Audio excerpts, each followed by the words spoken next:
yaje kunyegera rero amuganiriza umushinga w'ubuhinzi.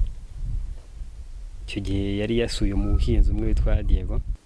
Nyuma noneho nza no kumutumira mu kiganiro kuri televiziyo, turaganira mbese habaho kumubaza amatsiko yose, yaba yuri kurikira iki kiganiro yaba nayange bwite. Wowe ni gute n'uwo batari nkuru ikaba yavamo ko yatanga isomo ku bandi bantu ikagira ikibahindurira ku mibereho yabo, ese wowe ntacyo yaguhinduraho?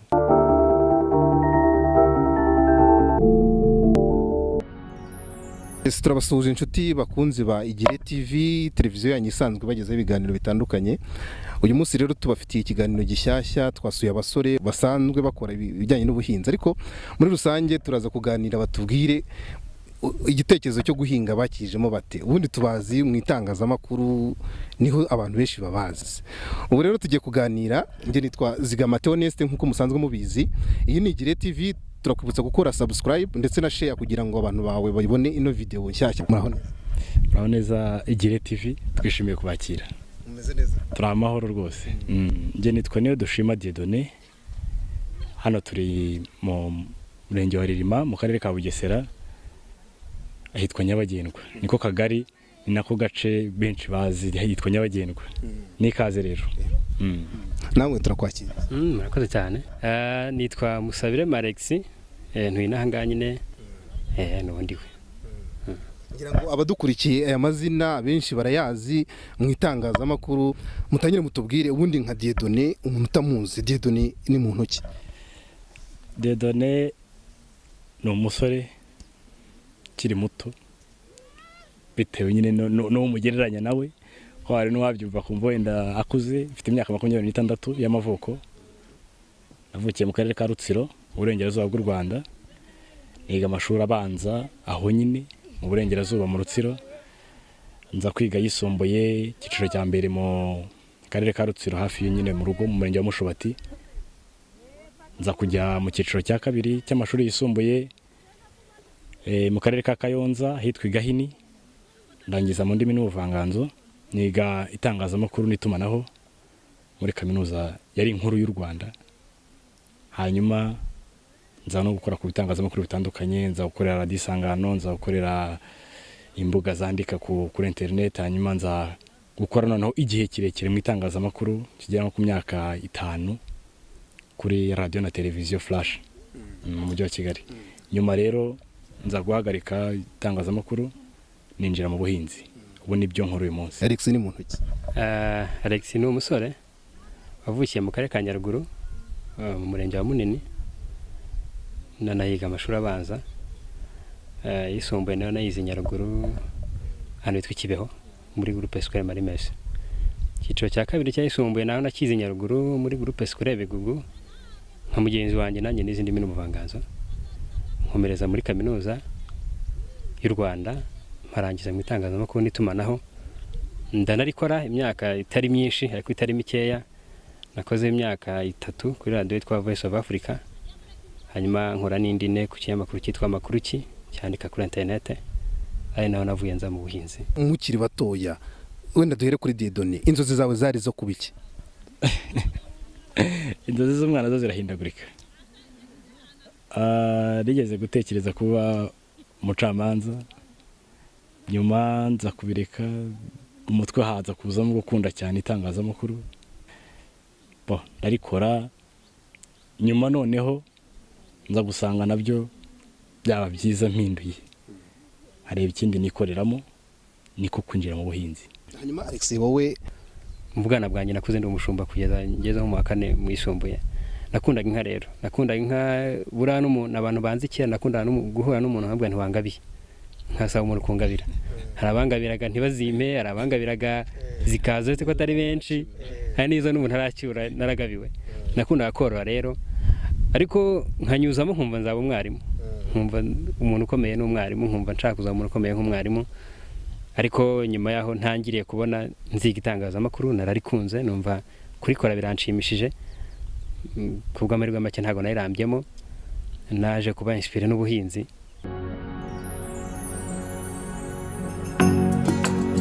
ni Igire TV ukomeje gukurikira. Mu byukuri turagira ngo tugaruke igitekerezo cyo kuza kureka kuba icyamamare, kureka kuba umunyamakuru abantu bari basanzwe bazi, ukaza kuba umuhinzi, mwebwe igitekerezo cyaje giturutse he Dieudonné?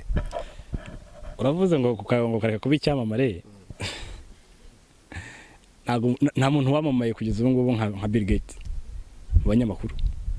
Nta munyamakuru ufite izina nk'irya Bill Gates, nta munyamakuru ufite izina nk'iyo tuvuze wenda ba Buffett, nta munyamakuru ufite izina nk'irya Trump yabaye umushoramari nyuma ba perezida. Aho isi rero igana, kumenyekana kose wagira, kwamamara kose wagira udafite amafaranga, nta kintu bivuze ubu ngubu, nta kintu bivuze rwose. Hanyuma Alex, mwebwe wowe waretse kuba icyamamare, nk'uko reka iryo jambo reka turigarukeho, ujya kuba umuhinzi biturutse kuki? Nubundi sinavuga ko nari icyamamare, siko nabivuga, ariko twarebye inyungu, turicara turavuga duse ko duhembwa, twagize amahirwe, turi mu bantu ba mbere mu ishuri ryacu batangiye guhembwa mbere amafaranga ava mu itangazamakuru tukiniga, turi nko muri 5 ba mbere. Yes, turavuga ko turi mu ba mbere, tugeze kuki? Dusanga ntacyo, kandi tukibaza ntidusesagura, tugasanga ntidusesagura. Yaje kunyegera rero amuganiza umushinga w'ubuhinzi. Icyo gihe yari yasuye umuhinzi umwe witwa Diego, yagiye gutara inkuru, aza ubona bimushimishije, nk'inkuru rwose ubona umuntu wishimye umubona. Hari mu mwaka icyo gihe, hari muri 2017 mu kwezi kwa 9. Ubwo ndicara ndamwumva, tubiganiraho, tujya ahantu tw'Irurindo, niho twabonye imirima. Twabaza ariko se ko tubonye imirima dufite amafaranga yo guhinga? Okay, nta bijari hari twa dufite, ariko twavuze ngo make dufite tuyakoresha. Icyo gihe twari tubona imirima y'ibihumbi 600 ku myaka 3. Azana 300, nahenza na 300, twishyura imirima tubaza ko tuzahinga.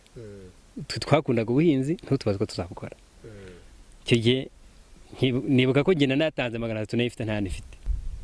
Ubu twumva twishimiye ubuhinzi, nuko bwatangiye.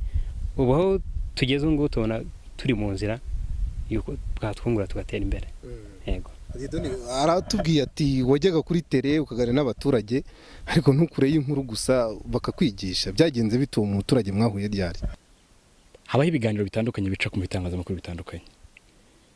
Kavuga uti jewe kanaka natangije amafaranga 500, uyu munsi mpagaze gutya, naguze imodoka, naguze ikibanza, narubatse, ntunze urugo rwanjye, ndobona mituweli ngira gute, navuye ku bihumbi 5, ubu ngeze ku gaciro ka miliyoni 10, kumva abantu nk'abo ngabo.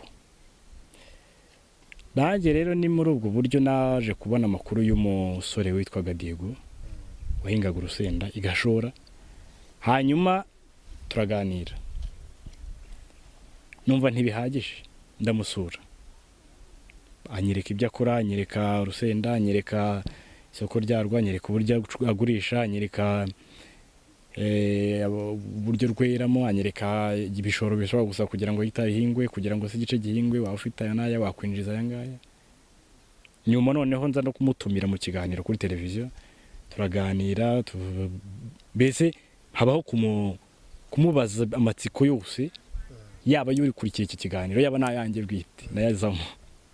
Nyuma rero haje kubaho ikintu navuga, kwibaze se umuntu wigira imishinga abantu akicara muri banki akamara imyaka 10 yigira abantu imishinga, abibona ko umushinga uzunguka, akawiga akawutanga, umuntu akagenda akawukora akunguka ku bwenge bwawe. Wowe ni gute n'uwo watari inkuru ikaba yavamo ko yatanga isomo ku bandi bantu, ikagira ikibahindurira ku mibereho yabo? Ese wowe ntacyo yaguhinduraho? Habaho kuza kwibaza icyo kibazo.